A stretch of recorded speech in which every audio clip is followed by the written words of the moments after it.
Well, for those that don't know that song, we're going to hear about it. And here we are, kicking off episode 19, OGA Athletics Open the Echo Chamber.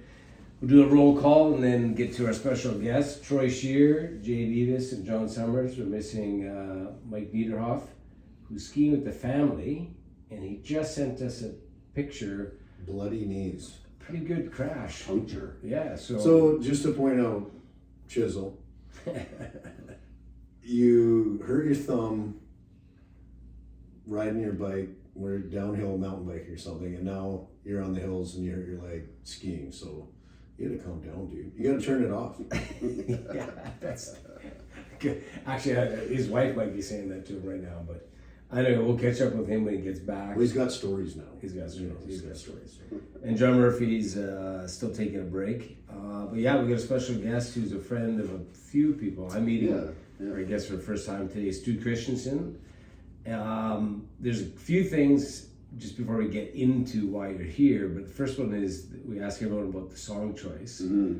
I had never even heard this or even recognized the title, and then when I started playing it, started listening to the lyrics, I'm like, these lyrics are pretty cool. So what's behind the song choice? Yeah, it's called Buy a Boy Baseball by Granger Smith, and like you guys all know, I've got 4 daughters, and this song kind of hit home when my wife and I, as we raise our kids, we're trying to raise these kids that are well-rounded, smart, athletic, all the things every parent wants to their kid, right? And we always focused on make sure our kids are good, and this song kind of hit home because it looks as the other side of like somewhere out there's a family or a couple that's raising their boy, and they're going to meet my girl at some point, or my girls.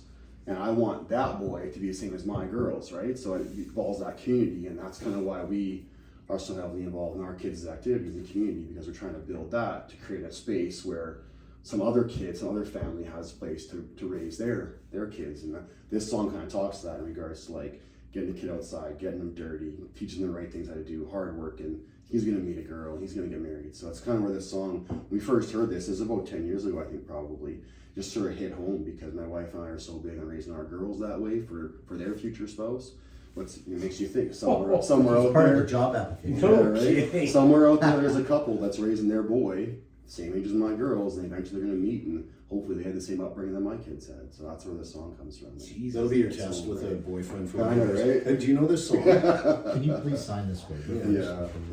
So that's where that song came from. Yeah. I mean, scrap the Bachelor and Bachelorette. You guys have something that's way better than that in terms of putting people together. Like, that's pretty cool. Well, yeah, I don't know. We're trying. Every parent tries, but we're trying. Well, I mean, we're going to get into that because for those that obviously, I guess may have not seen the preamble for you coming on, because we just put it up last night because we weren't sure when you're coming in. And then there was this literal flurry, figurative and literal, the last 24 hours in the Saskatchewan area, where we were talking with you by text last night, like, I don't know, we've just had this snowstorm coming through. You're 300 and some kilometers south of here on this farm, which we'll learn more about. And then we had posted that you were coming for today. And then this morning or last night, you're talking to Jay and saying, I don't know about the roads. And then we were already getting ready to reschedule, and then it comes back, well, no, Stu's in for it anyway. Yeah, I'll drive in. And we're like, what the fuck's going on here? And we're looking at, I remember looking at it at that time when that text came through, and it's still like a blizzard. Mm-hmm. So just talk about that. I mean, there'll be people that listen to this conversation that aren't from Saskatchewan, let alone a farm, and they have no idea what it'd be like to drive heading into a blizzard. And what happened? Well, yeah, we had freezing rain. So like I said, I'm 4 hours south. We had freezing rain yesterday. That's where it started for us. And that's where I mentioned Jay. I'm like, this storm is supposed to be nasty. And they were calling for 8-10 inches of snow. But in our area, it smartened up real fast. And then here it was still windy, but it was coming down. I'm like, no, I don't know. And you're in the farm. Like, my kids drive 4-wheel drive trucks through grid roads all the time. And you kind of get used to it. So when I checked the forecast this morning, I was like, nah, I can make it. It's fine. We can just go. We'll just do this. And it turned out great. Like I said, until I got a half an hour from the city, roads were fine. So like I said, kudos to the highway crews, but it was fine. Like, You know, and it is minus 24 plus wind chill, minus 35 right now. It is cold, don't get me wrong. But, Yeah, I mean, you don't want to ditch the car. yeah, right. Well, anyone who driving this is an idiot. That's why I rode my bike through my face. So, Did you? I rode all day. That's awesome. Which is the reverse idiot. I'm Concept not for going some to probably ride tomorrow. Tomorrow's windy and like minus super 25 or cold. something, so I'll probably indoor ride tomorrow. But Oh, so both of you guys have done something in Saskatchewan's weather environment that 99.9% of people that don't live here would just think you're absolutely insane. Like riding your bike in this weather, like forget it. And then driving when it's super dicey and icy. I was and- pretty reluctant to cross the street when I it was.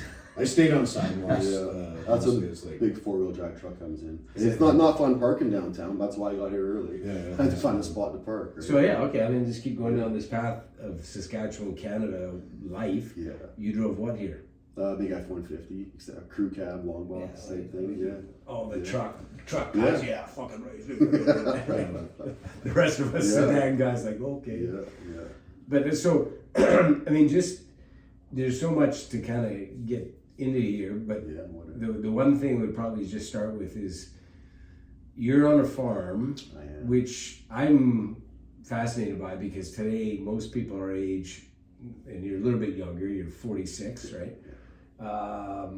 Are moving, if they are, right, coming from a farm, they're moving away from it. You've moved into it. Yeah. Right? Yeah. And then I think that that's part of the conversation tonight because you know Troy and Jay, but somehow this whole lifestyle that you've got, which you alluded to with the song, like it's the farm life is part of your athletic pursuit as well, right? Yeah. It was one of those things where we were in downtown Calgary before. They moved to Saskatoon. Just you and your wife. My wife and I were in downtown Calgary. We had our first baby in Calgary. And then what time period are we? 2004, Faith was born, so she's 20 this year. That's my oldest. Wow.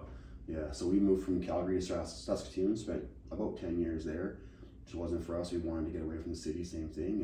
And, we both gave up professional jobs downtown to move to a small town and make a heck of a lot less money. But our goal was, like I said, with the kids, is to have a better way to raise kids. That's where we wanted that lifestyle. So Hard work and determination and chores and, yeah. I mean, both like you got entrepreneurs here, Mm-hmm. for both of these guys, and Mike in a way too. Just talk about that. Like you left an engineering degree. Yeah. Like I mentioned before, the story of us leaving Calgary is kind of funny. So Liz, my wife, was 8 months pregnant with our oldest, Faith. So this would have been April of 06. Faith was born 06.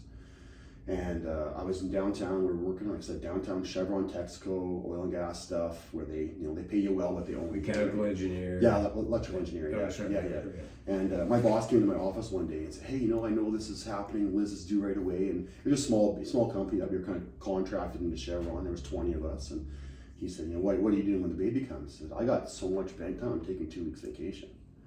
He says, "Well, you got a bunch of clients that are here, and it's my name on the business, and I'm not sure if that's a good idea." And I said, and at that point, like I was only 26. And I had like 4 junior people underneath me. I had a crew of my own team already. Like I told them, my guys already know what's going on. My clients know what's going on. I'm set. Like everybody's fine with me taking off time. This is my first baby. Like we're taking time off. Like I got vacation here. And the conversation progressed all the way to the fact where he said, "If your cell phone rings between contractions, you fucking answer it." And I reached. This is my real boss. legit This is conversation. legit. He says, "If your cell phone rings between contractions, you fucking answer it." And I reached into my pocket, gave him the cell phone, I said, "I quit," and I walked out. It was 3 o'clock in the afternoon. I called Liz, my wife, on her break. I'm like, "We gotta talk." I'm like, "I just quit the job." At 26. She's 8 months pregnant. And you're 26. 26 years old. 8 months pregnant. Just moved into our first house. We were living in Chestermere, just outside the city. Had built a house, moved into our first house. She's 8 months pregnant. I quit my job. Yeah. Shanty town there. Yeah, Chester. right. So, well, it was that point. It was like 5,000 people. Then now there's 23,000, right? So yeah, we had a conversation. What do we want out of life? And we were talking about things. And she was a nuclear medicine technologist, so she worked downtown doing radiology stuff. It's like diagnostic imaging. Yeah. So she was doing nuke med, and we said, "What do we want? You're taking time off right away. You're going to be on mat leave in a month. Like, what do we do here?" And the conversation was, "Well, we don't want to be in the city anymore. Where do we go?" And she had, at that point, 4 sisters and their families in Saskatoon. And what's the last name? Her last name is Lewins, so her maiden name is Lewins. So we talked about it. So what do you want to do? Like maybe I call around and see if you can find a job in Saskatoon. Maybe we'll sell the house and move. And my parents at that point lived down the block from us. My dad's a home builder, so they built their house, he built my house, all this stuff. So we were close, and I literally spent the next day, it was a Wednesday, I'll never forget. And I sat down with the phone book and said, hey, like I started calling companies in Saskatoon, Stantec and like Associated Engineering, all these companies. I said, this is who I am, I'm an electrical engineer. We got this stuff going on. I'm looking to move to Saskatoon. My wife has family there. Are you interested in somebody? And Wardrop Engineering and Associated Engineering agreed to buy me a plane ticket. One bought me a ticket there, one bought me a ticket back. I had 2 interviews. And so I flew out the next Monday, went for an interview, crashed with family that night, flew home the next morning, and I had 2 job offers within 3 days. So I've been unemployed for like 4 days. And this is 2006. Yeah, so for those... April 2006. Okay, so for those that don't know, I mean, and obviously Troy and Jay know this, but that was the commodity super cycle back for the world, but also particularly for Saskatchewan and Alberta. Yes. So that was the first time the Saskatchewan and Alberta, particularly Saskatchewan, just blew up. That was the year SAS Party got in, and the economy was And booming, so everything was crazy. You, right on a rocket ship. Yeah. Good for you. Yeah. So we literally sold. Faith was born in May, and we moved in July. I started August 1st with work. We moved to Saskatoon, that was it. We up and moved, brand new family, and you were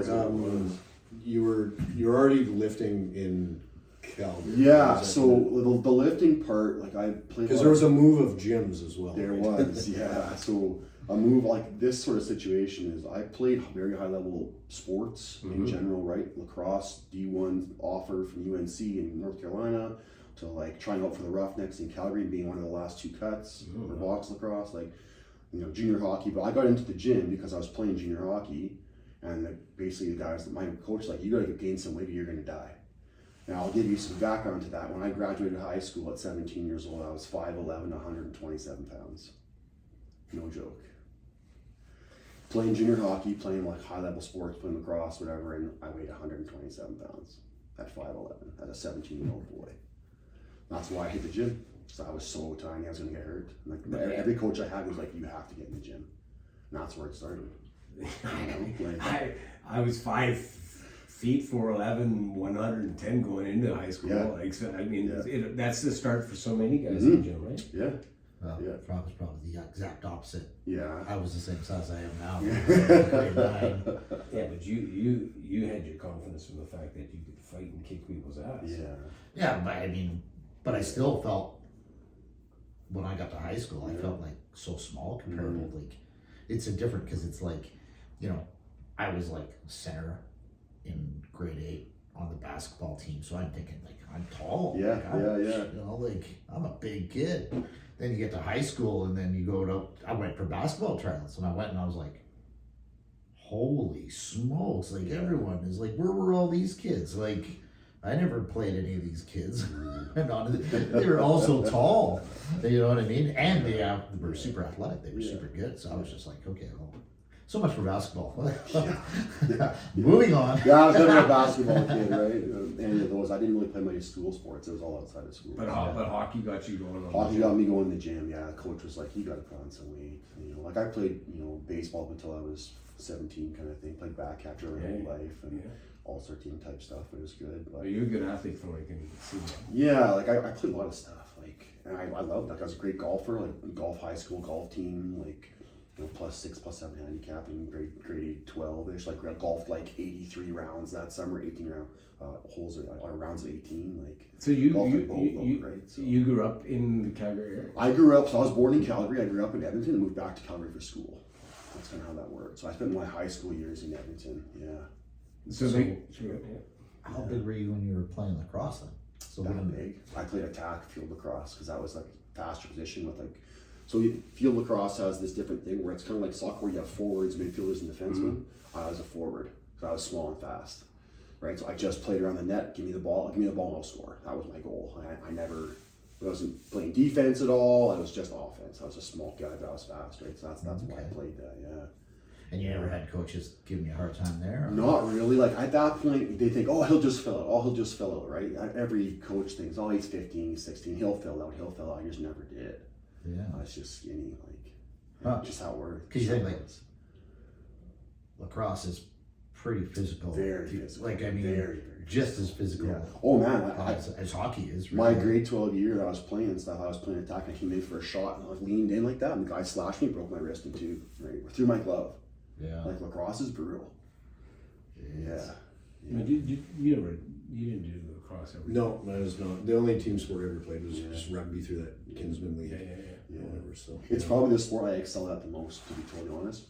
Like hockey was so much a big guy game. You come in on defense when they're huge, right? Yeah. But in lacrosse, like if you're small and fast and you're on your feet, if you can change directions quick and stuff, you can get around guys. With height and hand eye, because if you're a golfer, you're Yeah. probably good with the lacrosse. Yeah. So yeah, that's probably my best sport growing up for sure was lacrosse. But Like all of us, this is kind of where Mike Niederhoff would chime in and say, like, at what point did you realize you were wired this way? You kind of can't turn off the athletic mindset. yeah, asked my parents. Like when we grew up, it's my whole family. Like my dad, Oh, yeah? my dad played hockey as an adult. My brother played hockey. He reffed hockey. I was playing hockey. I remember like our calendar being color coded. My mom would color code the calendar. Like red was one, green was one, yellow was one, so that you knew. Look at the calendar, red. Oh, that's me. Okay, I got hockey tonight. Oh, I got practice tonight. Oh, I got this. Oh, I got baseball tryouts and warm up because it's off season for baseball or whatever. And our calendar was color coded when I was growing up. We were so busy with sports, and it just continued on the whole time. And I'm gonna, this will be my last point, and I don't want to kind of take this thing over, but coincidentally, I was watching on CBC because they're covering the Olympics. So in the last 24 hours, they had a segment where they talked about there's a review happening at the federal government level about what to do with sports, because there's a lot of people complaining about like what's going on here. Canada's got like not a good showing in medals. So they were having this conversation with some high-level athletes about this point, like how much money has been spent on athletics in Canada versus other countries, and they're comparing to Norway, who spends very little, but they have a very different approach to sports, and they're highlighting that Norwegians, they don't get into competitive. Everyone just does sports. They don't try to stream, and they want multiple, and it's a lifestyle of athletics. Like everybody is participating all the time. Yeah. And one of the comments, and this is my last point on this, from one of the former Olympians about this, she said that in her opinion, she said, if you believe that sports, and it seems like you're an outcome of this, but sports at a young age teaches you life lessons that shape you, right, or athletics, that shape you for the rest of your life in a positive, constructive way, then you double down on supporting athletics at a young age. Now, you're not talking about trying to find the one that becomes the specialized athlete. You're just saying that the life, she goes, my best lessons, I can't remember what her multiple Olympic champion is for sport, but she's like, my life lessons were learned playing badminton in grade 8. So like what you're talking about, all that stuff that somehow is just kind of manifested into a whole lifetime. 100%. Like, like I said, lacrosse was my best sport, and it was. But I wasn't like shabby at hockey. Like I played hockey midget level with 5 guys who all played in the NHL. That's the level I played, right? And I'm like, some of them played 1,000 games in the NHL. Like it was no joke. But when you're involved that much in a sport and you love it, and then you like another sport and you like another sport, you always find an outlet for it. Yeah. Maybe this level shuts off and hockey shuts off because I got hurt playing hockey, but then something else opens up. I spent lots of time golfing every summer, right? And then that turned into hitting the gym to put on weight so I can recover from being injured. Well, that spun into now I'm playing this level of sport in general. And then the Roughnecks started in Calgary in 2002. I'm like, it's open tryouts for the Roughnecks. I'm gonna go try out for the Roughnecks. Hadn't played for a while. I was one of the last 3 cuts. Oh, sorry, there was one position, there was 3 of us left, and I didn't make the team because I didn't fight during training camp. That's what the coach told me. You didn't drop the gloves, you didn't make the team. That's fine. I was in the engineering office all the time. I wasn't going to drop my gloves, right? I'm not coming to work with a black eye, right?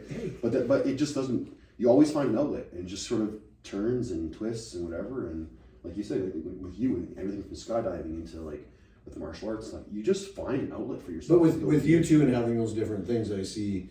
Like I know the discipline I put into those sports came out in some of the success I've had in business too, and we'll get into what what you've done with your life above and beyond your sport, which is amazing in itself. Like, I think one of the most interesting things about you is that we were talking about your family, but I could sit here for the whole hour and a half and just talk about how you want to raise your family. But I think that came as a result of everything we will talk about, whether it came with your sport. But I think we're at a point in the story right now that I know me and probably the listeners are like, okay, so you're 121 pounds. How did that change? What did was it the gym? Yeah. What gym was it? And tell me that journey. So it was a gym. I started off in college. I had a really good buddy of mine.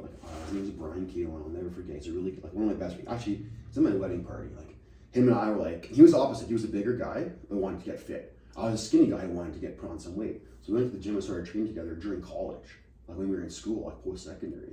And then, okay, let's start doing this. And just kind of took off from there. And I fell in love with the gym and everything else. Like, hockey kind of fell to the side, lacrosse fell to the side.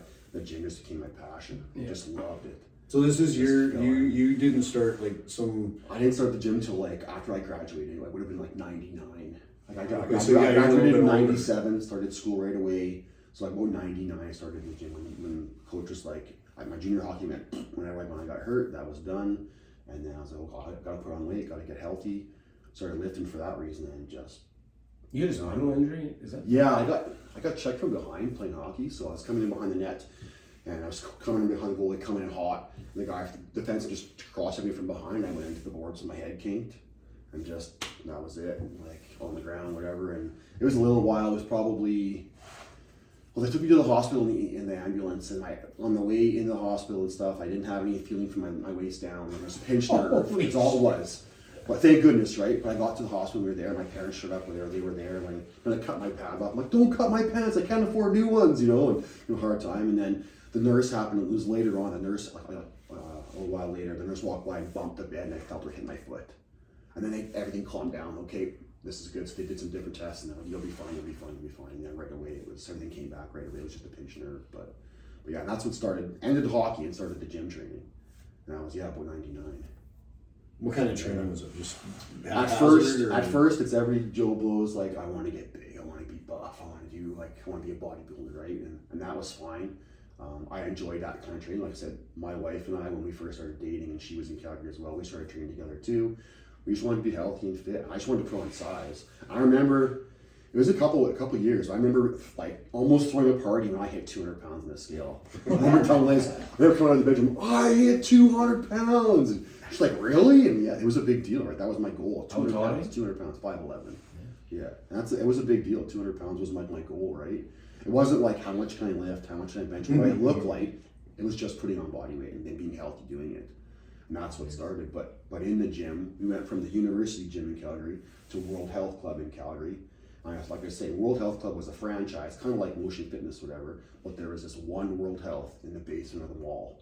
And it was dark, and it was black, and it was whatever, and there was a kind of a foo-foo side and like a dungeon side. I kind of got gravitated to the dungeon side, and at that point, I remember the day it hit, I remember pulling 405 for deadlifts. That was the first time I ever pulled 405. And I remember the guy, because there was two platforms side by side, and the guy next to me was Randy Davis. Now, Randy's about 6'3", about 330, and he's a strong man. And like I said, he was competing in World Strongman Cup, so he's going to Latvia, he was going wherever. You look like Jake Samoan. Yes. I know Randy. Yes. Yeah? So I trained with Randy out in the park one day. He says, lived next door to my neighbor. Yeah. Because I was looking over his, like, who's your neighbor? He's got all these homemade Atlas stones in his backyard. In Saskatchewan? Yeah. Nope, this is in Calgary. In Calgary. And he's like, oh, Randy, nicest guy you'll ever meet, blah, blah, blah. Yeah. He said, he's probably one of the scariest guys you'll ever meet when you meet him in person, because he just looks like this big, Samoan shaved guy. head, wrinkles in the back of his neck. Oh yeah, he looks like rugby alumni, basically. You know what I mean? Yeah. And shooting the shit with him, and he's like, "Oh, I got some guys I'm training in the park. Why don't you come out tomorrow?" Yeah. And I still have the pictures, and I went out there, and I'm watching, and I'm like, he's like, "Oh, why don't you come?" I'm like, "Okay, let's be real here. These other guys are all fit, and they're big, young bucks, right? And they're doing, for their warm-up, they have these, the propane tanks full of sand or whatever. Yeah, for farmers' sandals. Farmers carries. These guys pick these things up and their knees are wobbling like firstborn deer, and they're like trying to make it down to the parking lot, and they have to put it down a whole bunch of times, and then they come back. And once they were all done, he's like, okay, he just grabbed like a couple of like bags of groceries, truck down there and back. Okay, let's go to the next thing. And I was just like, I think I'm watching. Well, Randy. There's nothing I could do there. Bird Beekman, which is his good buddy. So Bird was another guy who was competing in strongman. Same thing, like World Strongman Cup. You guys were watching All Strength Challenge on OLN. Yeah. They did some of those competitions, the OLN competitions. They did some of those. Yeah. So they were like downtown Calgary competing. Those two guys trained together. And Randy, when I pulled my 405 deadlift, he's like, "You should come train with us." I was like, "Yeah, sure, okay." Like, you're nuts. I remember Liz and I were in a little one-bedroom apartment. And Randy's like, Saturday afternoon, we're going to Strathmore, we're training at Bird's place. This is his address, come train. I'm like, yeah, okay, sure.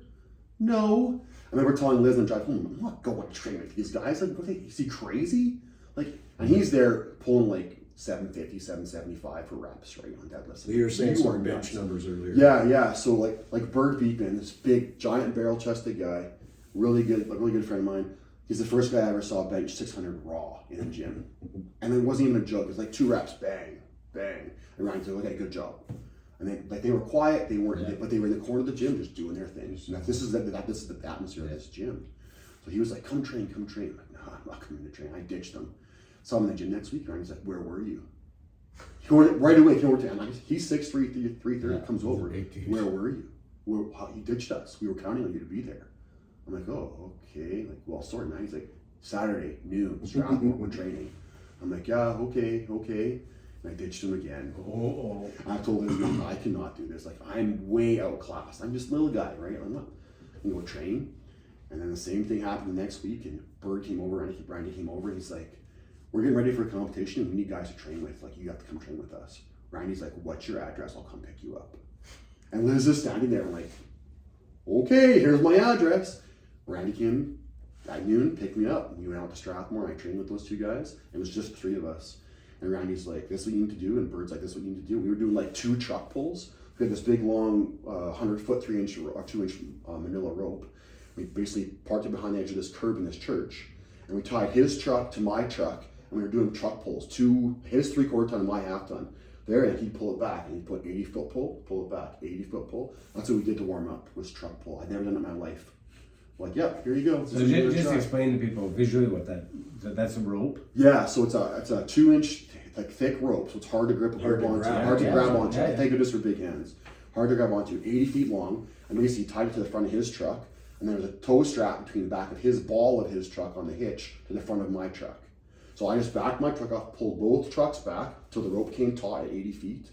Put them both in neutral. One guy was driving, and the next guy was pulling. Now there was 3 of us. That's how it worked. When you're pulling, are you walking backwards, or we're basically sitting down. So we were on the edge of this curb. So there's a little boulevard of a curb. So you put your feet on. So you put your feet on the curb. You're on your butt, and then the rope's like at your chest level. And you're this high off the ground, right? You're just sitting on your butt, and you're just using your legs and pumping and arm over arm pulling these trucks in.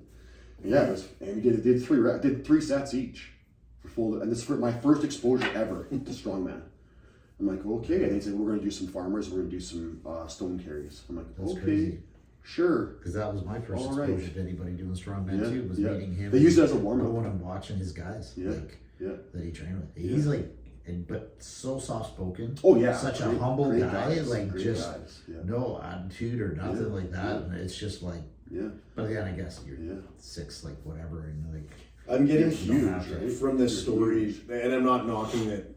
I feel like maybe they were using that they needed a training partner as a ruse more to like they saw something and they're like, we need to get you the hell out. Later on, Bird had explained, he's like, you don't understand.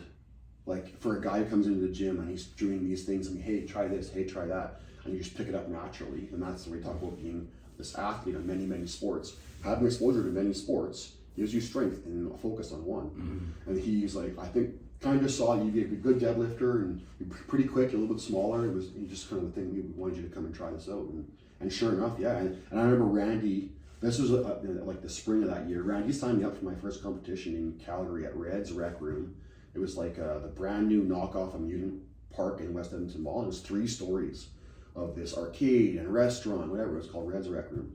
And it was a huge deal when it opened or whatever. They threw this big giant strongman competition. And there were 17 people from Western Canada there. Actually, there was one guy from Quebec as well. It was not a small show. Wow. And Randy's like, Bird and I are both competing. You should come and compete. I'm like, I don't know. Randy's like, I already signed you up and paid your entry. I guess you're coming anyways. And that was my first show for strongman. We talk about like farmer's walk. So farmer's walk, like 2 cylinders, you pick them up both sides, you walk the distance. Yeah. How much it was? So normally guys are training for like 220s, 240s, 260s, whatever. Each hand. Yeah. That show had 300-pound farmer's walk. My very, very first show. There are guys now in nationals who don't do 300-pound farmer's walk. But I had good grip strength. And I remember being part of that show. Rob Allen put that show on. And there was, like I said, 17 guys. I placed 13th total. So I actually did fairly well. But there was guys that went, and that was one of the last events. You did a farmer's walk into a tire flip. And it was an 800-pound tire for like 5 flips or something afterwards. You did like a 50-foot farmer's walk into a tire flip for a medley. And then Rob Allen was like, this guy weighs 200 pounds. He's not going to lift these farmers. Like, you're going to do this, whatever. He's pumping the crowd up. He's calling me, hey, rookie, because it was my first show, right? He walked over, you going to do this? And he put the mic in my hand. I said, bet you I do it in under 15 seconds. And I walked away. And he was like, kind of looked at me. I wasn't being brash, but I had already done it in training. You knew. Right? So I knew. So there were 6 guys that went before me that they were glued to the ground. Didn't even lift the farmers. And my very first show, I popped these farmers up and walked. I don't remember how fast it was. I never ever figured it out. But I popped them up, walked, undropped 50 feet. Unbroken, dropped them at 50 foot, went over and did the tire flip and finished the event. Rob came over after the show. He's like, I don't know where you get your strength with. Who are you training with? I said, Bird and Randy. He goes, oh, never mind. Now I know why. So that's what happens. Like, so I mean, there's a lot on that. Yeah. Like, we haven't had a strongman athlete come through here, so we talked a lot about weight training. Yeah. But there's a lot to do with physics, eh? And Very genetics. much. Like your build, like you explain to people that can't see you, but your build fits strongman really well, right? Yeah. Long arms, big hands. Very much. Like short people like me, it's all Can't get your arms around. because right. you're right. Like these objects aren't adjusted based on your height. No. So for people like Jay and I, it's tough. Like we're lifting an object the same height as us, size, right? Well, for a lot of years there wasn't weight classes in strongman. That's Yeah. a new thing. Like the last 10 years, right? When I first started competing, I competed against Randy and Bird, and Bird was 5'11", like 295, very big barrel chest. Randy was 330, 6'3", like Same height. same height. 100 We all did the same weights. There was no classes. There's no like under 80 kilo, under 90 kilo, under 100. You went and competed against everybody. So you said your grip, right? Grip strength. Yeah. You've had that. It's a natural. That's like I said. My dad was a home builder, and I worked with my dad and stuff. And it's swinging a hammer and working with your hands and playing all these sports, all these hand sports, like all these stick sports with hockey, lacrosse, playing backcatcher, baseball, golf. You kind of build that a little bit, but you just kind of. I luckily have big fingers and big hands, and it helps. Using, It's spray adhesive on their arms, right? Like we used. There's a bunch of different stuff. Like they were like. You can use some of the guys were smaller. And you've seen guys put tacky in their hands. It's almost like it looks like really thick honey is what it looks like. And what it is, it's pine tar and turpentine mixed together. Now nowadays you can buy it from suppliers, but in those days you cooked it in a pot on your oven and then threw the pot away afterwards. That's what you did. You made your own tacky. Yeah. And you rubbed on your floors and stuff, whatever. Yeah. So there's spray adhesive you can use too and whatever. But I remember like when I was in the heart of competing, I would have like a raspberry on my forearms from training stones. It just never healed, never had hair. It was just a raspberry, red mark on your form. That's what it was. Because you compete, you do stones for 6 months a year. Yeah. And you could train them every weekend, and that's what it just burns and you just have that on your arm, right? So it's just all part of the game, and you learn these different events, and you get into it, and you learn the tricks. And, here, try this. But the first time I tried Atlas stones, Bird was like, "We don't have any tacky, just lift the stone." I was like, "Okay." I was grabbing onto it, just sliding off it. He goes, that'll make it sticky. Try that now. And I put on the stone just enough to lift the stone off. I was like, "What the heck?" It was 265 pounds. But this is like a training weight. But like nowadays, so like my weight class, so I am 225 pounds right now. So I would fit into like the 100 kilo weight class or so. 105 is popular, so 231 pounds. But that in a master's class, and like I'm over 40, you do 220 stone for reps. But like your first exposure, you're doing a 265 stone just to see if you can lift it. That's all they had. There was no, oh, you can't go lighter. It's just, this is heavy. You lift it. This is what it is. And this is why Raw balanced it. And now I know why you're doing really well, because you're training with Bird and Randy. There is no light equipment to get used to something. You just lift everything else they have. Yeah. You figure it out. Or you don't train. You get to train, you sit by the side. No one wants to do that. Right? And that's how it started. Like, It's just, you were talking about, like, the question was to get into the gym, and then, so this strongman started in Calgary. yeah. And then... And just weekends, right? Your gym training during the week, events on the Saturday. Yeah. Right? So your squat, bench, deadlift, overhead press throughout the week. And then how many years there before you shifted to Saskatoon? Yeah, so we started in 04 in Calgary there, then we moved in 06. I kind of spread away from Bird and Randy, but through Bird and Randy, these competitions, I had met some of the Saskatoon guys, Brad Prog, Scott Cummins, Scott Colenwall, like all these guys who were high level strongmen, and I met them, and then they are training at the infamous Ironworks. And this is how it all ties in, right? That's where we moved from Calgary to Alberta to Saskatoon. I asked the guys, I'm like, where do I train? We all train at Ironworks. We have stuff there. See you there next week when you show up. And that's what happened. Is I walked into Ironworks and was like, hey, Pat, this is who I am. Brad Provick told me to come buy membership. He's like, okay, here, I'll sign you up. Let's go. And I started training, and Brad's like, yeah, we compete on Sunday afternoons at 1 o'clock. We do events. See you there next Sunday. And it was like, they just brought me into the fold. You're part of the crew. Do you know Brad Provick? I know. Yeah, he's a super nice guy. Yeah. He was telling me a story that, did you train with him on Gray Avenue? Yeah. That was it. So he said he's flipping like 800-pound tire down Gray Avenue, and this guy pulls up in a car and he's like, rolls the window down. Hey, do you need help? And then Brad just goes, hey, so he said, if I wanted to move it easy, I'd fucking roll it. You know, he's like, oh, okay. You know, that drove on. But people, like, especially then, like, whenever that would have been around, like, probably early 2000s when I was lifting in the gym with him, then he would have told me that story. Like that, no one saw guys slipping tire. Like you barely, Kazmaier, you might have seen it on TV, but even the early strongmans, they didn't have that much tires in it, right? No. So people didn't see tire flipping. It wasn't an event. So when you see a guy doing it, it wasn't a dumb question. Yeah. Just a dumb guy flipping it instead of rolling. Yeah, and some of his equipment too, like, so behind Pat's Ironworks, he had a little caged area. I don't know if you remember that, not behind there. And we stuck our stuff in there. Yeah. And there was stones, and there was Farmer's Walk, and there was like Atlas stones, and there was some platforms. And I had some fire hydrants there, because fire hydrants are super heavy and they're awkward to lift. So we carried fire hydrants for practice, and sandbags, and we had that stuff all locked up there.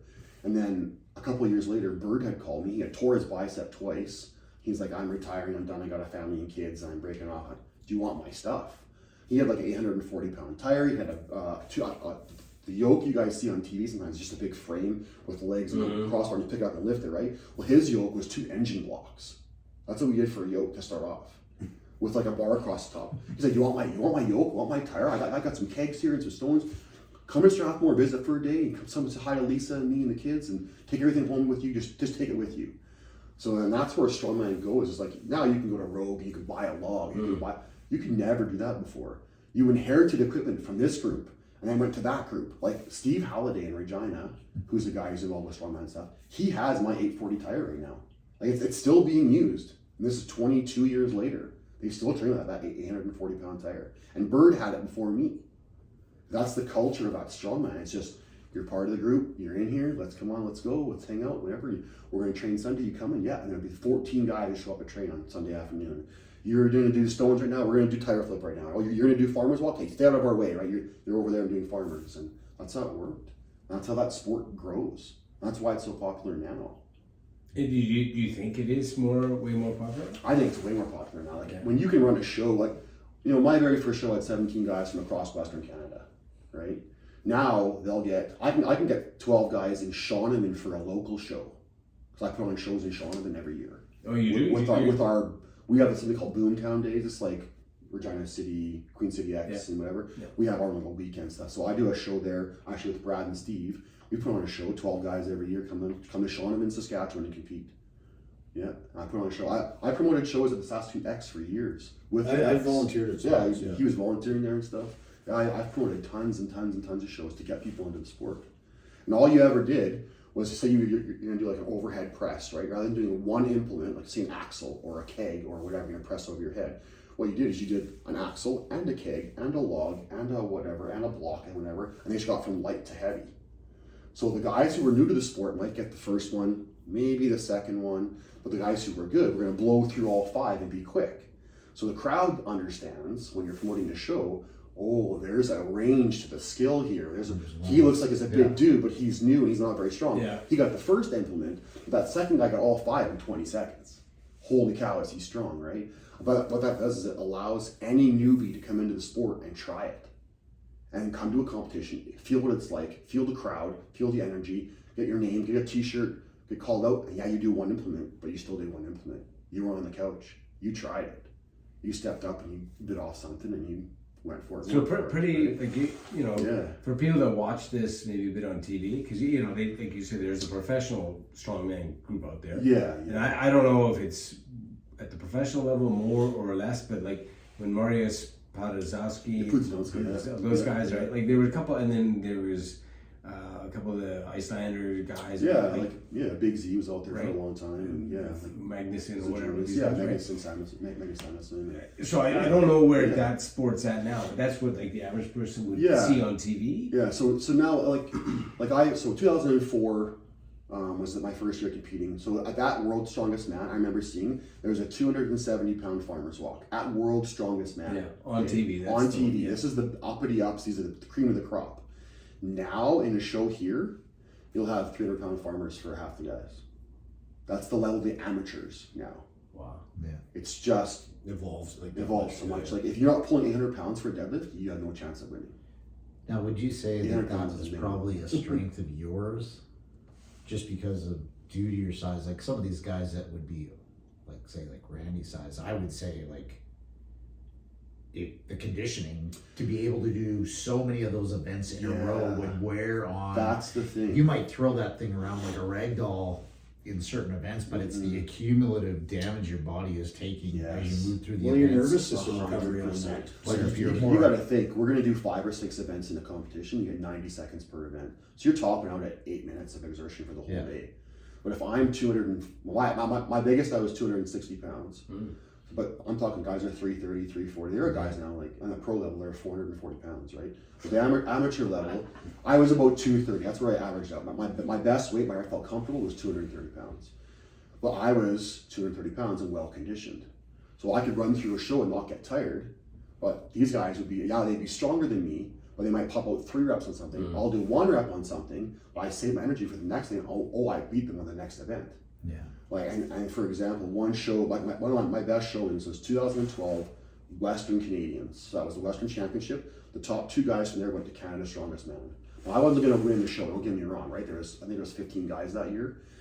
But the first event was a arm over arm, the seated pull with the semi-truck. And I finished 3rd out of everybody because I was smaller and faster. I had long arms. I could get down and reach for that rope, pull as I'm reading it. I just kept going, hammering like a clockwork, bang, bang, bang. I finished 3rd in that event.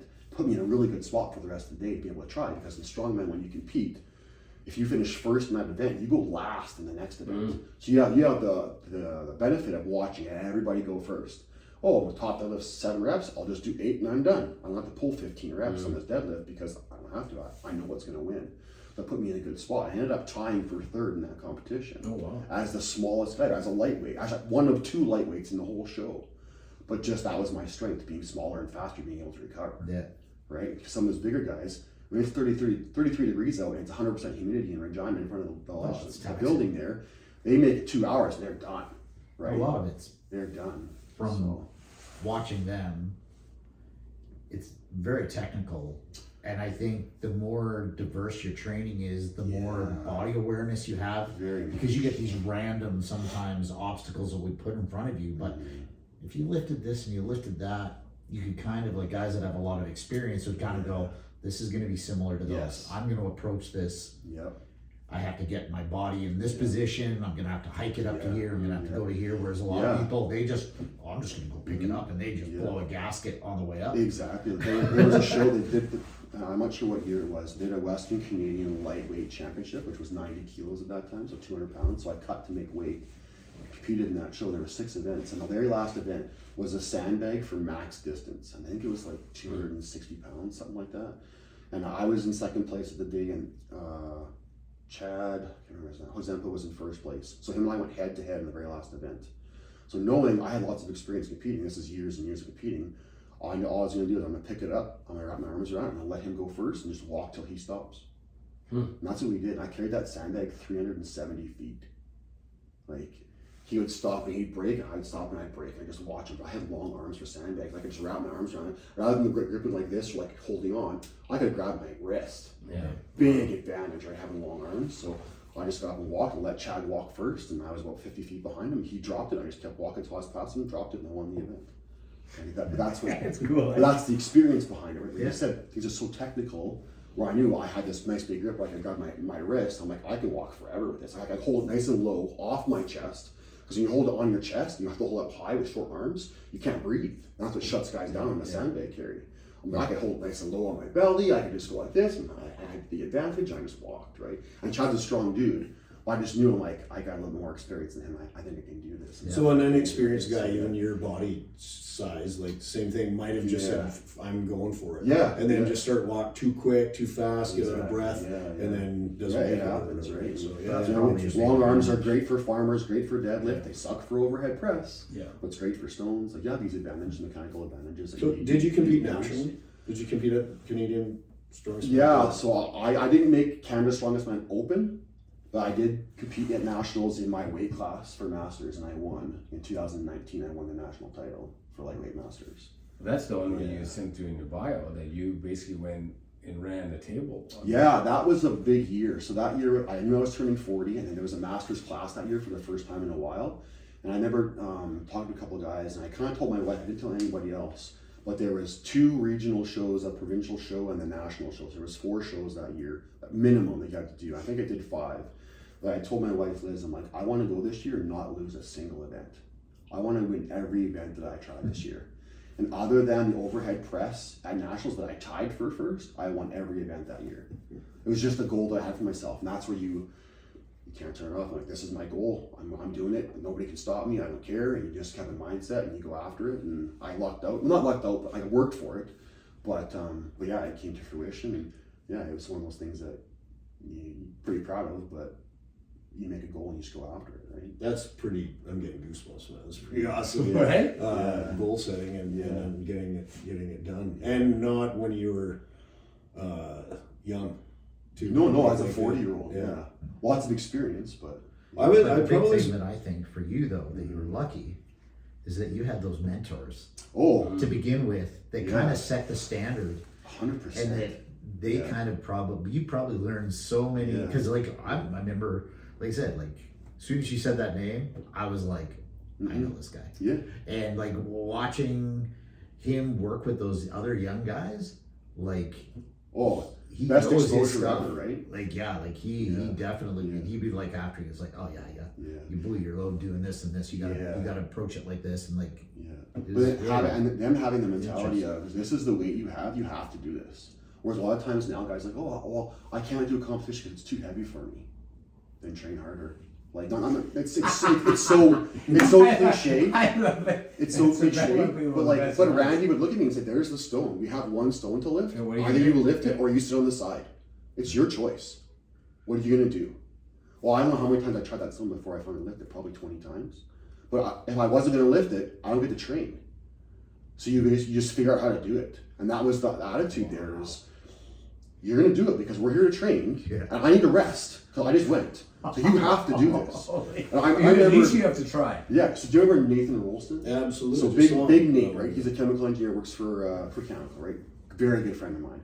I remember we would go to his place. He had a farm out acres near Delisle. And I had my 840 tire at his place, and we would sit there. And who was going to quit first? And we would sit for our very last set. He flip a tire, I flip a tire. He flip it, I flip it, and you just go back and forth until someone quits. And I have it written in my book. I remember looking at this a couple months He's ago. taller than you though, isn't he? He's like 6'4". Yeah, like he was probably like 280. Oh, he was that big. He was that big. So I was going to I say, just in think- general, I would envision that he's a bit not as thick as you. But he was so tall, he held his weight right. I looked at Not my knocking you. No, he was a big he's dude. phenomenal. But I looked at my book and we did 70 reps one day and we just quit. We did 70 reps back and forth. Ouch. He did one, I did one. He did one, I did one, back and forth. We just wouldn't quit. We wouldn't quit. I wasn't going to quit. He wasn't going to quit. We did 70 reps of this tire flip. So like it just we're kind of getting to the halfway point here. You know? Well, hey, 70 reps, someone had to quit. Who quit? We agreed to it. We called it. We called it. They called it. Let's not get wrapped out. We'll just quit. That big tire you had, I don't know if it's still around, but I think that one was an 800-pound tire. It's heavy. The really big one. And there wasn't too many people around the school who could pick that one up. No. It's usually on the tennis court? Yeah.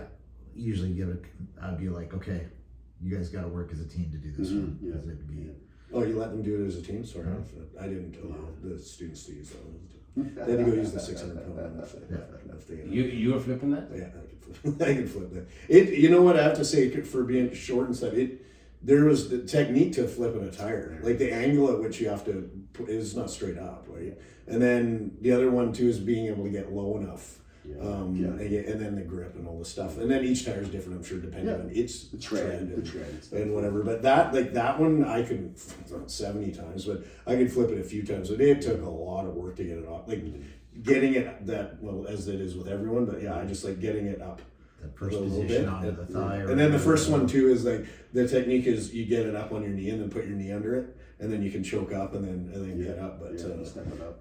Sorry, I'm talking about you're good. Technique, but that's totally right. You're absolutely right. But that one was like slow and methodical for me to get up and flip it. It wasn't like you see probably you and Nathan. Yeah, you use a vision like hurling it back. You have it and you drive it all one motion, right? But it's just your technique and your level.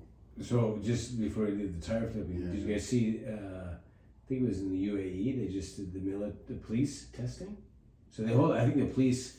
What is it, the Police World Games or something that they hold in the UAE every once in a while, so the big like SWAT teams and all that. Okay. Sure. So I just happened to see a video in the last 48 hours.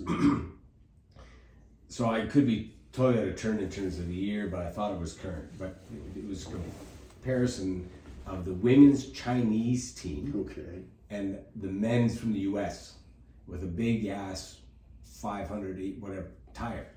The women Chinese torched the men from the US. Because the women Chinese went in 3 on the 1, squatted down, got all positioned, one motion, up, all in one quick stand up, threw it up under the shoulders and gone. The men got in there, grab, like this, muscle it, the thing's rocking and rolling. It was unbelievable. Yeah. Because the women were, I don't know if they were actually racing, but they were just showing the technique comparison. It was just pure physics. They like precision and gone, right? Yeah.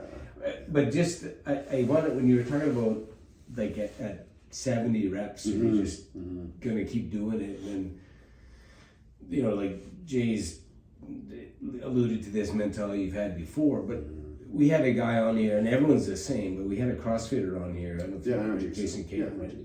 And it's this mentality that you have that when you decide to do something, you do it kind of all the way through.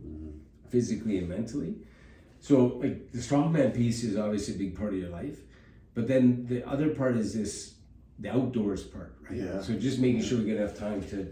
Well, I'm glad you brought that up, because this is just as important, like to understand, and obviously we hear your stories, but like so. I'll just tell I knew who Stu was in the gym, and I had seen I think we were Facebook friends, and I seen all this hunting stuff. Yeah. And I was hunting a lot, and then my wife and I bought a trip to Africa, and then she was supposed to come, but she got pregnant. We had our kid. You buy these trips years in advance. Yeah. And then I'm like, who could I phone? And I actually didn't check with too many people. I think I texted you, or maybe I phoned you. You called me. Yeah. I'm like, hey, I got this trip. There's a spot. Get yourself to Africa and let's go hunt. It was accommodations covered. I think we had zebra. 3 animals were covered in this thing. We went, but anyway, the point is that this trip was exciting, but isn't really the point. But I started looking at Facebook and stuff like that. I knew your work ethic in the gym, and then when I started hearing hunting stories, it was funny because I was looking at him. And I'm like, hey, I want to spot and stalk mule deer, and I think there was 2 messengers, because I think we had texted, or I don't know how we were communicating, and I remember I sent to him, hey man, do you bait mule deer? And I looked in the year before. That was the last question I had asked him, mule deer season was coming up or whatever. Hey, do you? Then he's like, yeah, peas. And then it was the same text or whatever. But I knew that the way he did things was he's the guy to kind of ask. But I think what's neat about that is like stalking a mule deer is not like flipping a tire. The patience and strength and stuff like that, the patience involved in hunting versus the drive to flip that tire. It's like, I don't want you to talk about tell us a riveting story about your greatest stalk. Like I'm a big bow hunter guy. Like I'm into archery. My kids are into archery. I coach archery at school.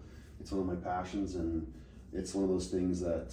Sorry, when did you pick it up? Like, I picked it up as a kid. Okay. I remember shooting an bow and arrow in my parents' basement and erecting arrows, and I missed the target and hit the concrete wall. I remember having to ride my bike to Canadian Tire and buy more arrows when I was a kid. Okay. Were they the wood with the crimped on tip? Yeah. Just like the old school ones, right? Yeah. A little recurve bow, whatever. I got into it as a kid. Yeah. And just shot lots and got into it, and we were down in mule deer heaven in the Southwest until the last couple of years. But it's quiet everywhere. Yeah, but it's one of those things where just passion, right? Anybody can, I shouldn't say anybody, but I feel like at 300 yards you can shoot a deer. It's not really a big deal, right? And it's fun to do that, and it's cool and whatever. I just wanted that different challenge, right? And I think there's a different sense of satisfaction. Yeah, right. It stems back from challenging yourself in the gym, challenging yourself professionally, challenging with your family, with whatever. There's nothing like getting on a deer that's in the wild at 20 yards and then shooting it with your bow, having to hold it there, and not having to see you, and whatever, make that shot, and you have one shot to do it, and it's just a different challenge. So I've really used this technique since he told me how he did it, not successfully, but he's done it. But where do you talk about, like, when you've spotted a mule deer and then you're trying to get, break down your 80 yards, you got to get, I remember you telling me one time where you put your bow while you're crawling. A lot of times on the back of your legs. You just lay the bow on your back of your legs, and you just army crawl with the bow on the back of your legs. And you army crawl through the brush and through the coulee and whatever, and just put the bow on the back of your legs. And it's just balancing. Just balances inch by inch, right? Like the bow placement there isn't so much the crazy part of the story is the juxtaposition of what he had to do in strongman to what you have to do to get a mule deer down. Right? Like it's the methodical, like, and this isn't crawling haphazardly. It's like, I'm not going to crawl over that thistle, or I got to move that crinkly leaf. And there's a thing here. I can get to that 2 yards away, and then I have to come over this way 6 yards to get to that point, staying low underneath, and I have to get another 3 yards past that before I can come back this way. And that could be a half hour. It could be a half an hour to get 30 feet. But like, I mean, there is a linkage. The thought process of whether it's the technique in the strongman, or figuring out that your competitor, let him go, right? Like, it's an engineering kind of fits into all this. Like, I think the whole thing is intellectually in the same space, right? And it's everything. Like, even now, like I guide for bears. We kind of, we talk about that, where it's outsmarting a bear. You'll never beat a bear's nose ever. It doesn't matter how good you are. A bloodhound. I don't know what the exact numbers are. A bloodhound is like 5,000 times better than a human, and a bear is 30 times more than a bloodhound as far as how well they can smell. You will never beat a bear's nose. I don't care who you are. Period. You'll never beat a bear's nose. So what, for laypersons, what does that even mean? So that means a bear will smell a sow and heat at 12 miles. That's what it means. Holy shit. So you think you're going to get into a bear and be like, I'm going to beat this bear's nose and shoot a bear. Shower and use ozonics and all this stuff. It doesn't matter. It does not matter. The bear knows you're there. Through smell. It does not matter. So you got to outsmart it. Use the wind, right? So now you're playing the wind. Now you're playing angles. You're playing elevations. You're playing everything. You're playing. Is it in heat? Is it late in the night? Is it whatever? You're hiding behind this. Using different like path, like trailways in. Okay, that trail comes over this way. I'm going to sit down here on this trail because that trail's lower. He's going to walk into the bait there to the barrel. I'm sitting down. He can't see me until he's right at the barrel. Like it's building a strategy for everything, right? Whether it's trying to know how to lift a farmer's walk, trying to like stalk a mule deer, trying to get into on a bear. Like it's just so much strategy. Okay, so like I learned something tonight when you talk about baiting. Mm-hmm. Yeah. So baiting creates some sort of magnet for them to come, right? Yeah. But like, can you get a bear and you do this with bow and rifle, but can you get a bear without baiting? Yeah. And how would you even do that? To a point. So, especially on the West Coast, they'll spot and stalk on the coast, but you'll find them out on the water's edge trying to find dead fish and whatever, right? So you still have a type of bait per se. In the fall, we do lots of spot and stalk bear hunting on oat fields. So bears love oats. just having a food they like, right? So if you have an oat field next to the forest fringe, it's a good chance you're going to see some bears come out at nighttime and come into that oat field. So natural. So now natural bait, sort of, but you don't know if it's going to come out next to you or come out 200 yards down there or 500 yards down there or whatever. Not at all. Or not at all. So you do have somewhat of that, but yeah, we spot and stalk bears through oat fields, like a belly crawl through oat fields, get Lots of close, guys will do watch that bear. cut lines. Yeah, cut lines and stuff. Especially, like, They'll sit and wait on a cut line and Sorry, whatever. what's it called? Then? A cut So, like, line is like Through forests, you have these forest blocks, and they'll cut a safety line through there. Now, yeah. a sight line, it'll be 30 feet wide, it'll be 3 miles long or whatever. You can line up on cut lines, right? And there's things you can do where in the springtime, bears love dandelions. And when we bait bears, and the dandelions bloom, bears stop coming to the baits for about 7 days. So when you start hunting roads with dandelions on them, try to find bears. Because they'll be out there and just nip the yellow bud off dandelion. They just love dandelions. And I'll eat dandelions for a week. What does a bear who eats dandelions taste like? I don't know. Do you I taste haven't the shot that. I haven't shot one. Like everyone talks about Dandelions. blueberry Yeah, bears yeah. are like dandelions. So it's knowing your target and seeing where to find them, what time of year it is, what's going on, right? When the berries start blooming, you know that, okay, well, they're going to be at the berries all day. They might hit my bait at nighttime, right? Or I have a spot and stalk into a blueberry patch to try to find a bear in a blueberry patch, which we've done before as well. How did I asked you before the episode? You have or have not tracked or shot or whatever hunted bear? I've never Hunted hunted bear. bear. No, never hunted. Because how do you even get Actually, you know what? into this? I know a guy who owns Big Game Illustrated magazine. It's a magazine here based out of Saskatchewan. Big Game. Big Game Illustrated magazine. Is that So the it's a- equivalent of Sports Illustrated? It's with the like swimsuit? it would be like Sports Illustrated for hunting kind of thing. Yeah, Yeah. kind of that. You have a swimsuit edition in it? No, I hope not. Yeah. But Flannel. he owns this magazine and he lives in Prince Albert. Wow. So we run. It happened to be a men outdoors forum. Like this is years ago, right before Facebook came around, whatever. And I post on there saying, "Hey, I live in Saskatoon. I'd love to go for bear hunt. Never been." And Chad called me. He's like, "I'll take you. I run a bunch of baits every year. I'll take you." So the only condition is like I want to practice my filmings. I want to film your hunt. I'm like, I don't care. Sure. So I didn't know him from a hole in the wall. Never knew who he was. Went out there. We met with him one day. We went on the hunt. Got a bear my first night. It was awesome. And like that generosity, I've taken friends, I've taken brother-in-laws, I've taken just Joe Blow. Want to go bear hunting? Sure. I actually 2 years ago, I sent a guy the GPS coordinates to my bait. I'm like, I won't be there, but here's my bait coordinates. You can go hunt my bait. I never even met him in person. I'm like, here's my bait, go hunt it. That's uncommon. Yeah. Everyone, just so Yeah, there's it not is. It that is. generosity. But it was a friend of a friend, and I didn't know who he was, but he wanted to hunt bears. I'm like, I know there's bears in my bait, go shoot one. Well, I was going to just ask that. Like, you guys are all hunters. Is this part of the hunting community quite collaborative? no. When you're friends, you are. I think, Yeah, when you you're are friends, you're when you collaborative. have rapport has to be built. Built, right? There's no question in it. Yeah. So you got your cliques or your groups or whatever? Yeah, yeah. Okay. Yeah. Like I said, this was a friend of a friend. Like, a good buddy of mine. Yeah. He had a guy that happened to be in the area. I'm like, yes, go hunt my bait. That's fine, right? Like, Hunting has some very strict etiquette It is. rules. Like Yeah. we had a buddy, so Perry. I Yeah. don't mind saying Perry's name. So Perry, my very good hunting buddy. I think you guys did some writing together for yeah, one I of the wrote some magazines. stuff for He him. passed away. My hunting buddy passed away in April, and he had some stands around my acreage, and he let a friend of mine who we would all boar hunted together with said, you can use my stand, and it's not for the year, it's not for whatever day you said. And that guy used his stand, didn't get a deer, and then Perry rolled up to that stand, and that guy's in the stand again. A different Like day. that's just a different day. Never communicated with him, and Yeah. it's just that is a strict you are an a-hole for doing that. Like that's big time. Don't do that stuff. So there's pretty strict. Yeah, it's like a rules, fisherman but- having a honey hole or a good spot in the lake. You don't go fish that person's spot if they take you out. If you're not, But lakes are they're like meant public. to, right? Lakes are public domain. Like this Yeah. doesn't really get tricky Yeah. on Well, private land Yeah, where it's for like sure. I've been given permission and you're hunting my stand, and the farmer's like, I don't know, there's your cars there. Who's this guy?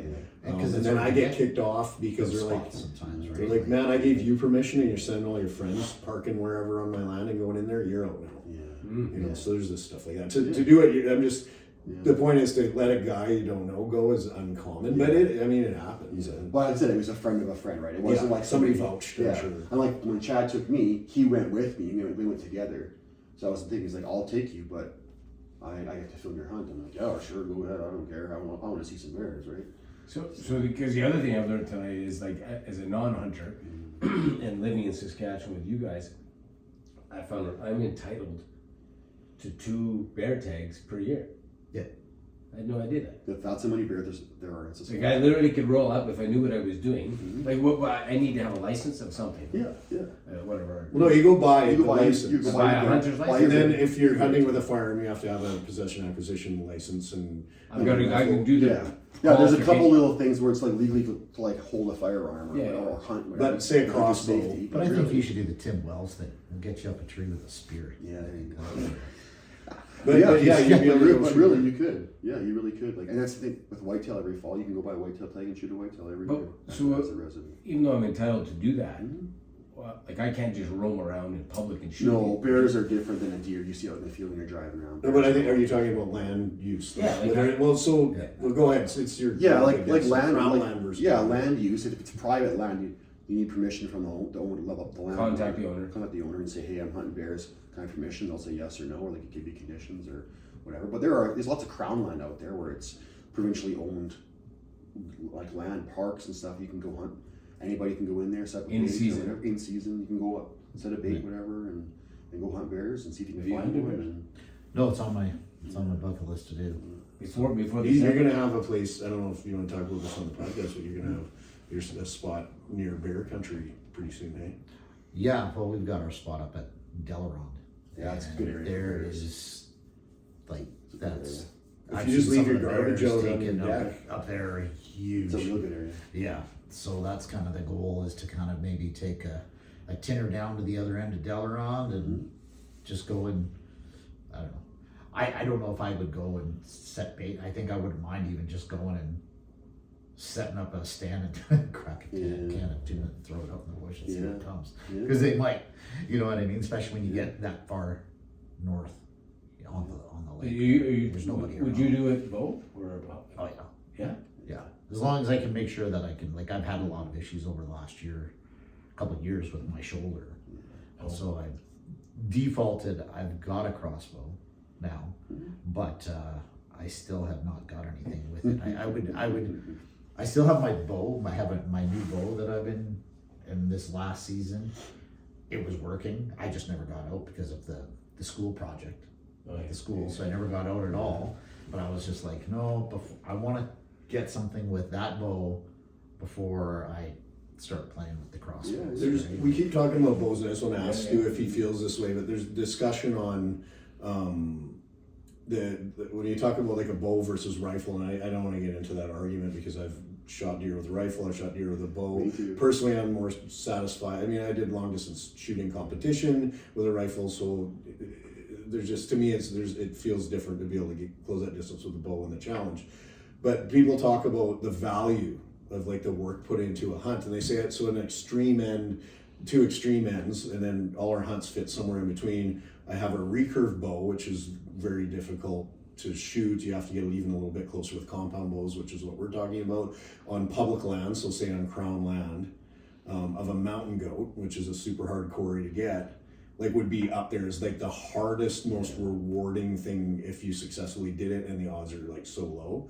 And then the other one would be if you paid for a hunt in Texas, where a guy has heated or cooled, maybe if it's in Texas, 8-man blind with windows in it and televisions in the middle of a radiused cornfield. So each one of the windows looks out a line cut in the cornfield, and the deer come in and you just shoot them. So one is really rewarding and difficult, and the other one, while it's both hunting, is different. Like you believe in the gradient between those two things, absolutely. right? And Yeah, and like I've been involved, like with my taxidermy side, I've been involved with hunt farms where I don't.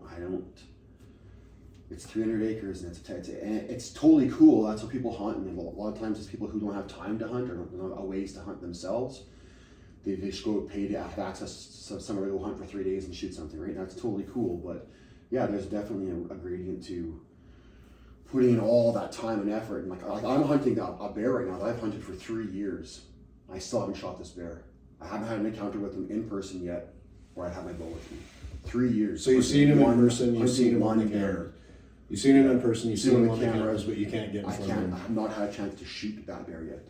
3 years in a harness bear. Where is it? Near Goodswell, Meadow Lake Goodswell area. Can you tell people the GPS coordinations? Yeah, that one I won't. That one I definitely won't. Is it like obviously is it old? Or... It's a 500-pound chocolate black bear. It's like a color phase black bear. So it's a black bear, but it's actually chocolate color fur.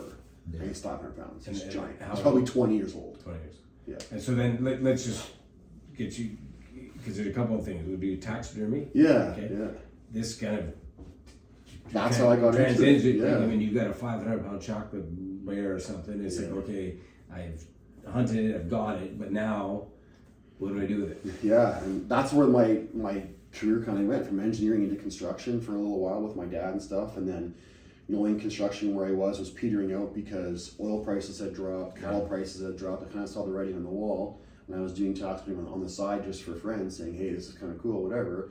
I just kind of started telling more people, hey, I do taxidermy. And as the construction stuff tapered off, the taxidermy took off, and now it's my full-time job. Yeah. And that's So how I I think I kind of- met you. Yeah, well, You I got sort it. of, yeah. You got something. Yeah, done? like I've done We some went hunting yeah, together, whatever. My Yeah. buck that I got. Yeah, today. right. It So changed yeah. and that's just kind of how my career changed. Is that I saw the writing on the wall. Renovations was slowing down. There was like 5 or 6 people in town doing it, and I was doing taxidermy. And I started telling people, "Hey, this is what I'm doing." And like, "Oh, hey, like I got a deer. Oh, I got a bird. Or I got an owl, or this or that, or whatever." And I just kind of took off, and now it's like literally my full-time job. I just Down in Shawnee? down in Shawnee, yeah. Like That's on what your I do. farm? I have a shop on my farm, 24/32 shop that I do custom tanning for people. So I do everything from like raptors, which is birds, so like owls, hawks, eagles, whatever. How do you So, like, legally get a? so you used to be able to get a permit if you found out like a bird got hit by a power line or something, or a vehicle, right? You could get a permit for it, right? Now with avian flu, there's some Okay. crap happening with that, whatever. But yeah, like raptors, all that kind of stuff, and then like waterfowl, birds, ducks, geese, whatever. That's the bird side of that. And then there's a big game side, which is like deer and elk and moose and antelope and bears and all that stuff. And like cougars, we have a ton of cougars in our area. I had lots of Yeah. cougars in, mountain lion, right? So we have all these things, and then like coyotes, foxes, badgers, like the life size, like fur animals and stuff. So you build this experience base just by trying things, and people luckily trusting you. And it's good because like I have the trust of people where I have Canadian residents of Alberta, Saskatchewan, Manitoba. They're coming to Saskatchewan to shoot whitetail on a Canadian tag as a resident tag. So you're not a Saskatchewan resident, but you're a Canadian resident. You can come to Saskatchewan and hunt whitetail. A lot of guys, what they'll do is they'll drop the whitetail off at a taxidermist locally, go home, and the taxidermist that's done the whitetail, they put it in a crate and ship it back to them, which is what I do a lot of. Well, I've built relationships that way, where I have guys from Alberta driving their animals to me in Saskatchewan, so I mount them because they want me to mount them. I'm blessed to have that bonus and that work and that whatever. Like I had a guy shoot bighorn sheep in the Alberta mountains. He's like, "Hey, are you around?" I'm like, "Yeah, no problem." Okay, he's like, "I'm getting you this sheep," whatever. He brought the sheep to me. Like he's 5 hours, 6 hours away, but he wanted me to mount it. So, okay, 2 things about this. Yeah. How do you? Is there an actual professional? So there is courses Courses you can somewhere? take. There is courses you can take. Almost all in the States. What I did is I found a good buddy of mine, just through hunting and friends or whatever, who actually lives up in the Tisdale area. And I called him and said, "Hey man, I'm interested in getting into taxidermy. Like, would you teach me?" And a lot of guys, if you're in their area, they'll say no, right? Because they don't want you to take their work. Like I wouldn't offer to somebody who lives an hour from me. I wouldn't teach them how to do it because you're giving yourself competition, right? Well, I'm 7 hours from Tisdale. We had some mutual friends. I knew who he was. We had talked before. I asked him. He's like, "Yeah, okay." So I come here for 10 days. I think it was about 10 days I saw Chris. And I gave him like $3 or $4 grand cash for like 10 days. And we mounted like bears and deer and a couple badgers and like a bobcat. Like we went hard for like 10 days. He's like, "This is how you mount this." And he brought a girl in that she mounted birds. So I could learn from her how to do an owl. He brought her in. I paid her separate for that day, and she showed me how to do an owl. Like, and you just learn on the job. Like a lot of guys, "Oh, I can watch YouTube. I can watch." Right? Everybody has a YouTube university, right? Plumbing, taxidermy, artistry. You can learn to do anything on martial arts. You do. Yeah, but there's something to be You said. end up with a deer with his ear, Yeah, right. one eye over here, and There's one eye something to down. be said. There's from skydivers that the- learn It's on on YouTube. Yeah, Oh, right? Jesus. Right? But so just to point out, That's how I learned. taxidermy, Yeah. in my opinion, is more of an art almost than Yeah, anything. And the definitely. reason he's proud of these longer distance people is that there's lots of guys in Alberta who'll do an animal, but when somebody trusts that it's going to look like that animal, like I think, is it Steve Vernella, somebody's got like a bad book of taxidermy, and it is Messed up freaky how taxidermy. you're like, I don't even know some of them it just doesn't look quite right, and that's what a guy wants to avoid. Yeah. Some of it, the real bad stuff, you're like, I don't even know what animal that is. Yeah. And you know, and I've messed up the odd animal too, don't get me wrong, but I do pride myself on having a clientele. And there are guys that are in my area that will drive somewhere else. And just how they are. I'll never see a deer from them. It is what it is. I'll never convince them that their bang for their buck is in my shop. It just won't happen. Although I feel it is, but they have a guy that they use. But I am lots of people's guy. North Battleford, Alberta, like Nipawin. I have guys driving from wherever. So that last question, because I want to get to the daughters here. Yeah.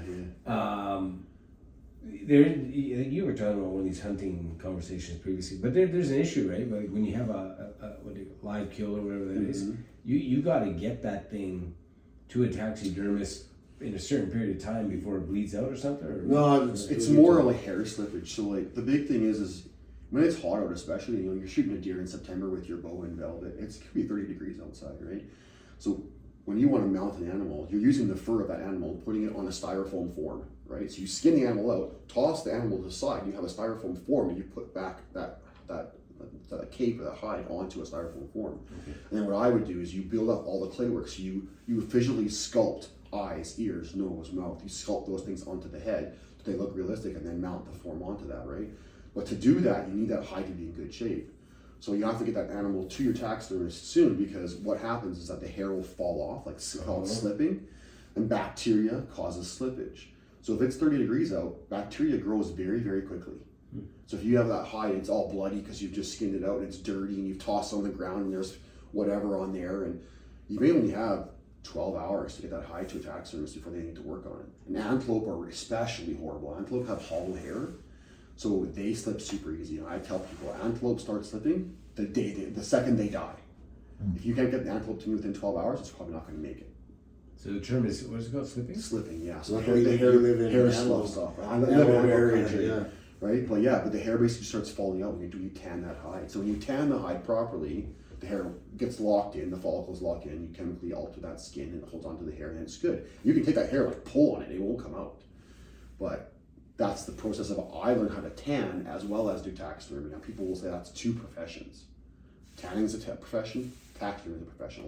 You do these two? No. Yeah. No. So like this is not. Next level. I don't think you can be a hobbyist at this very You much. really gotta jump in. Yeah. You gotta jump in. Yeah. It's not like something. All the taxidermists in the province will send their stuff to get to a tannery to get tanned, but I tan all my own stuff, so it never leaves my shop. So just for those that are listening, this is Sapphire Taxidermy. Okay, and that does tanning and I do everything. Like I tell people I tan things from weasels to bison and everything in between. He's done a bison for me. Yeah, I did his bison and deer. stuff. And My velvet mule deer. Yeah. Like I do cow hides, bison hides, lots of coyotes, foxes, cougars, everything down to like weasels, mink.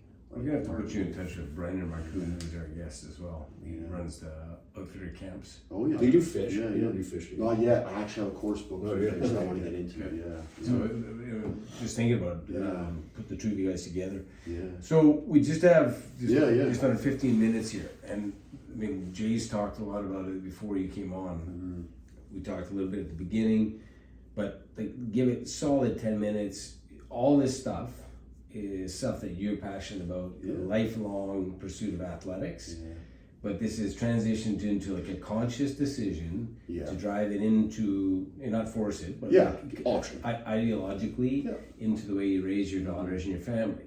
So maybe just like talk about that, because it sounds like from what you sent through, they picked it up and they're living now a life of athletic pursuit, and they can't turn it off. And it's just because this community of OGA Athletics, it's a lot about people like in our generation, 30, 40,000 years in, and trying to connect with the young guards that are coming up, and then they take it, and this is a cycle that can be quite powerful. And even you guys learned, earned, and share.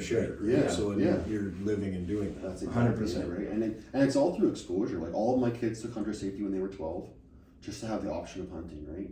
And my oldest too. So my oldest is almost 20. She's a big archery buff. She's shot bears with her bow. She shot rifle stuff. She shot mule deer. She shot lots of stuff. And my next one down was almost 18, Hannah, same thing. But Hannah's pretty petite, so she's not really a big archer girl. She prefers to use a rifle. And when I say petite, she's like 5'4" and 100 pounds, and she's 18 years old, right? But my third daughter, Jolie, she never really wanted to hunt at all. And you talk about the exposure, and this is an example I'll use with this, is if you just expose them, then you give them the choice, right? So when Hannah was 12, Jolie was 11 at the time, and Hannah had a tag for a mule deer doe in our area. So I was going to take Hannah out to see if she get her very first deer ever. And Jolie was like, I don't want to go. I don't want to hunt. I'm like, you're coming outside for some fresh air. We're going to go out in the outdoors. We're going to have some fun. You're coming with us. Okay, fine. She grumbles about it, right? At this point, I don't want to hunt, Dad. I don't want to do anything. Like, that's fine. But you're coming out for a walk in the fresh air. It's nice out. It's November. We're going whatever. So I had an area where I knew there was supposed to be some deer. So we parked the truck. And of course, as a dad, and it's my daughter's first hunt where she's carrying the rifle herself and she gets to shoot something. We're going down the fence line, we're cutting through the trees, and we're being quiet, whatever. And we're at the edge of the coulee, so we get down and we belly crawl to the coulee, right? I make it into a hunt, right? Where we could have walked to the edge of the coulee, laid down and shot a doe very, very easily. Very, very, very easily. But I made it fun, right? This is what we're gonna do. So we belly crawl to the edge, whatever. I got my gun and she's got her gun, and Jolie's coming along the side, and we get to the edge, whatever. And look down on the coulee, and there's 4 or 5 deer there. And I tell Hannah, like, the first one that goes up the hill, the lead doe, it's always the biggest. So shoot the lead doe. I'm gonna make some noise. They're gonna stand up, maybe walk up the hill. When you're ready, I'll make some noise. So she gets lined up and she's all good. And like, okay, I'm ready, Dad. So I made a little noise, whatever. And all the deer stand up and they kind of mill around for a second and they start walking up this trail. So I made another noise and the doe stopped and looked at us. I said, okay, Hannah, you can shoot. And she shoots this doe and it rolls down to the bottom of the hill. It's dead, perfect shot, one done. Awesome, right? Fantastic. We're high-fiving. They're 12 and 11 years old, right? We're all pumped, whatever. Wow. We stand up and we looked, and just as we got there, we stand up and we look down. And there's a matching set of mule deer sheds 20 feet from us. So from the year before, a mule deer buck had shed his antlers, and it was 20 feet away, a matching set. And you don't find them very often. No, not together. Right? You don't find them very often. It was a big deal. So the girls each took one, and I kept it as memento, right? I have a picture of them, each holding their doe, or their antler on either side, arms around each other, whatever, wearing bright red colors, whatever, and they were 12 and 11, right? So we get this thing. So we ended up getting this deer loaded up and got it all back and stuff. And a week later, I remember forgetting, we were at the dinner table, and Liz and I are having supper, and we were cleaning up dishes and stuff, and Jolie comes over, she goes, Dad, can I take hunter safety? And I was like, that's all it took. Just the opportunity of exposure. I never said she had to, never said she needed to. When you give them the chance, if they want to do it, they'll try it. I never forced the kids to do it. We trap coyotes. The kids don't really trap coyotes. We call coyotes. We shoot coyotes together. We hunt lots. All these things. We go fishing at the lake. We just got to give them the opportunity, right? And if she never wants to hunt again her whole life, I would never say it's a big deal. Go for it. You hunt one deer, whatever. But she shot a buck this past year because she wants to keep hunting. Just give them the opportunity, right? One of my favorite That's the thing, exposure. One of my favorite photos is that photo that you posted on Instagram. Sorry, I'm off Instagram, everyone. Yeah. The archery, him and the four all girls four girls, holding them out. One of them's a lefty. Yeah. Oh, I didn't notice that. My youngest is a lefty. That was on Father's Day. That photo, it was Father's Day. It's even better. That photo, if you haven't looked at it, you guys go look at that photo. That's Stu and his 4 daughters, full draw, compound bows. It's just a beautiful. That was Father's Day. It was nice. We were shooting bows and stuff, whatever, after bear season, and yeah, they're all into archery. My kids shoot high school archery. My oldest, Faith, there's a program called NASP. So it's National Archery in the Schools program. I'm an instructor for it at our school. I'm one of the teachers. There's a few of us.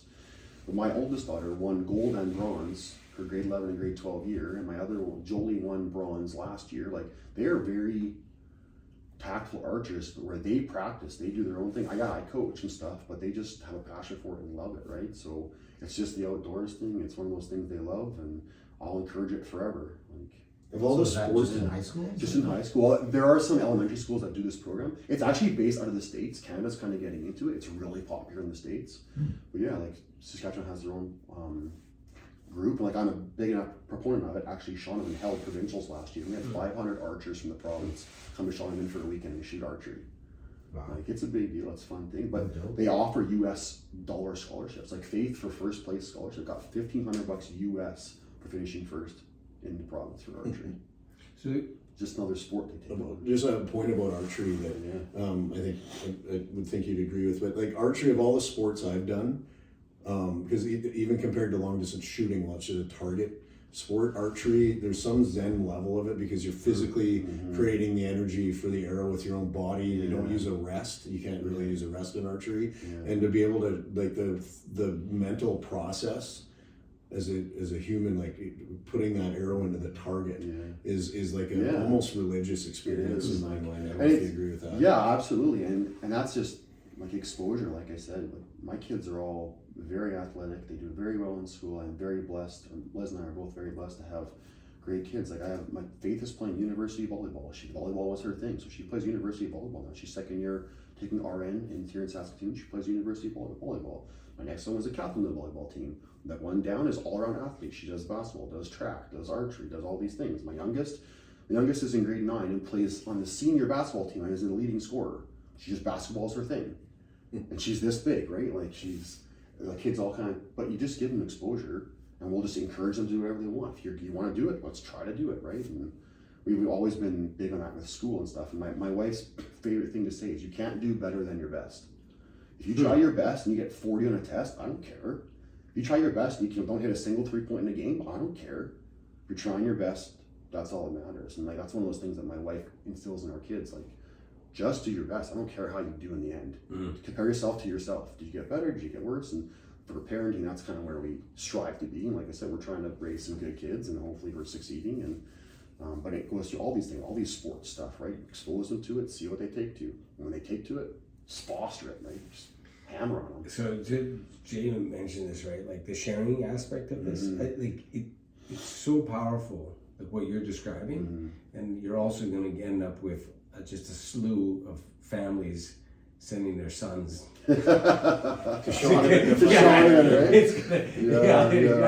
I don't know how that's going to work, but like the sharing part is phenomenal, because you know you go back to, you said in your family you had color-coded calendar, right? Like, and so your parents were sharing, your brother, and like there was a sharing there, and then you and Liz have done this, and I think that's the part. Like, if however you're wired that you can't turn this off, it's a bit of a loss, I think, for society. See, you're doing this with your kids now too, right? Like, if you just took what you and your dad have created and just walked off into the sunset and didn't share it out, it's kind of just that journey that it has a dead end. But the sharing part back into your kids or other people in society, that right? It's just massive. Yeah, your kids. Sorry, go ahead. It's coaching too. Like, my wife coaches the junior girls basketball team. I coach archery. I coach softball for my kid. I play lots of baseball, right? I do all these things. My kids did Tae Kwon Do. I took part in Tae Kwon Do so I could learn as they were learning. Like, I got my red belt in Tae Kwon Do just because I was with my kids for 5 years doing it. Right? That's how you did it. Like, it just, if you can just allow them to do it and foster it, and like you said, it's one of those things where if they're interested, they'll take to it. If they're not, then you move on to something different. But it's something that I took an interest in. I was always fostered as a kid. My parents were always like, go try this, go try this, go try this, right? So we're trying to do the same thing. I hope my kids do the same thing. And so how do you handle, because I think I would say that to some degree, I think a lot of parents, I think, try to do that. Yeah. Where they say, hey, we'll give it. But then as soon as the kid goes, I don't think I want to go today. And then it's like I know where I'm at. Yeah, we have a house rule when that happens. So this is what I'm curious, because I think that people, when you're saying that we foster, we give it, but I have a feeling that if you're anything like me, that once you start something, you finish it, and then we will revisit if you're going to do that again. We have a house rule that in summer and winter you have to be playing one sport, and you have to take lessons of some kind of musical instrument. So all of my kids have played musical instruments as well. Like, my oldest is piano mostly, second one's guitar. The other one was like piano and drums, and the other one was violin, right? So the problem is that you have to play a sport in the winter, a sport in the summer, and you have to take music lessons until you're in grade 8. That's the bottom line. You're doing something. You can't sit around the house. It's not allowed. Your second oldest is Hannah? Yeah. Were you telling me at lunch, this was something you exposed her to, but it wasn't necessarily your intent. She just came to you one day and said, Dad, I want to lift weights, right? Yeah, she's so watching you do it. She's so small, so tiny that she has some like medical problems. So she's like, I want to gain some weight. Let's go to the gym. And actually, it's funny you just mentioned that, because she just got her grad dress in for this year because she graduates. And she put her grad dress on. She's like, Dad, look at this. shows off her arms, right? Like, So this is man, perfect. We're just on the timeline here. Yeah. Perfect way to wrap this up because that's the ultimate in the sharing and it comes back to you. And also the segue is you have 4 daughters. One or all have to come on here and chat if they love I to. bet you they would. Okay. So, but I mean, you did an awesome job driving up here, taking the time, the risk, all that. My So pleasure, man. we're just gonna wrap it up. And so cheers and Yeah. fist bumps. You Thanks. betcha. To Thank you. Yeah, man. till next time. Cheers, everybody. Cheers, guys. Thanks.